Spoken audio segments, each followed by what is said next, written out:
Hi there.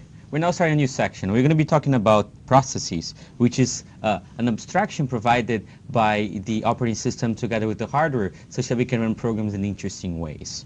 Okay? So we're going to start seeing what a process is. Then we're going to see how we create processes using operating system services. And then we'll see how we can do interesting things with processes. So what is a process?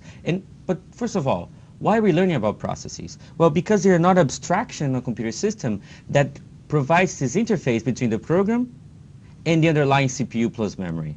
Okay? And this is provided by the operating system. Okay?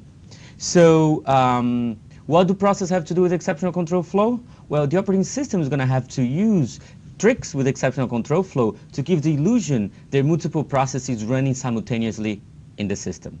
Okay?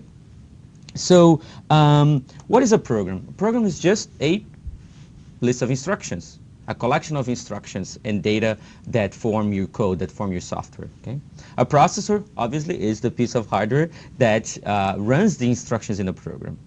And a process, well, a process is an instance of a running program.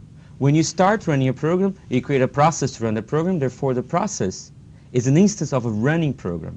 Okay?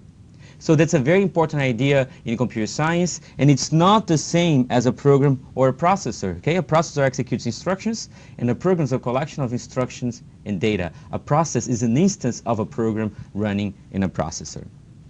So, and they provide two key abstractions. The first one is logical control flow.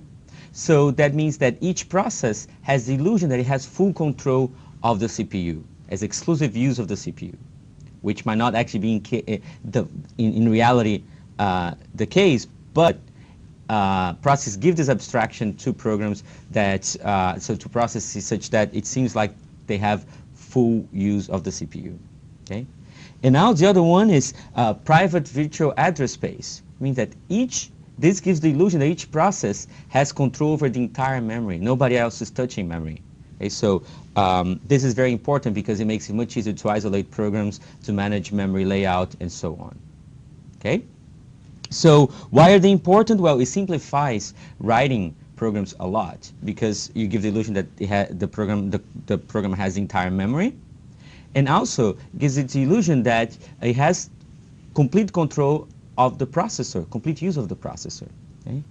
And how are these illusions maintained? Well, first of all, process executions are interleaved. Okay? That means that from the processor point of view, it's switching between one process and the other. And the address space is managed by virtual memory, by the virtual memory system, which is going to be a topic of our next section. So processes can be concurrent. And it means that if they run concurrently, if the instruction flows overlap in time, otherwise they are sequential. So let me give you an example. Suppose that I have process A here, process A is running, having control of the CPU, and then now it's paused for a second, and it continues running, and it ends here. Okay? Process B starts here and ends here. Process C starts here, runs, pauses for a bit, and ends right there. So that means that processes that are concurrent are A and B are concurrent, okay? And also A and C, because you see they are actually running parallel. However, B and C are not concurrent because B ends here right before C starts.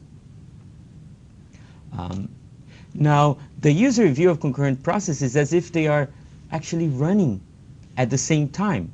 Okay? That's the illusion that they have full control of the CPU, when in reality, what's going on is that a process might be paused, but still conceptually executing, but not really. Okay? It's not actually making use of the processor. So we can really think of concurrent processes as executing in parallel. Now, how does that work? Let's say you have a single processor and you have multiple processes running at the same time. How does that work? We need some mechanism that bounces between processes that are running at the same time. Okay? So this is what we call context switching. Okay? So the processes are managed by a shared chunk of OS code called the kernel.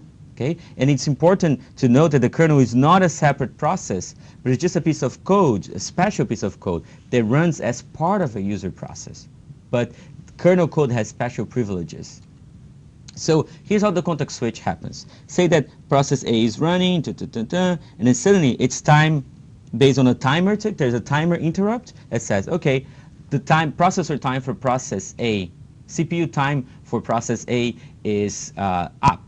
So now there's an interrupt here, time interrupt, that switches to kernel code, and the kernel code is going to save the state. You save A here, save the state of A, and then you restore B.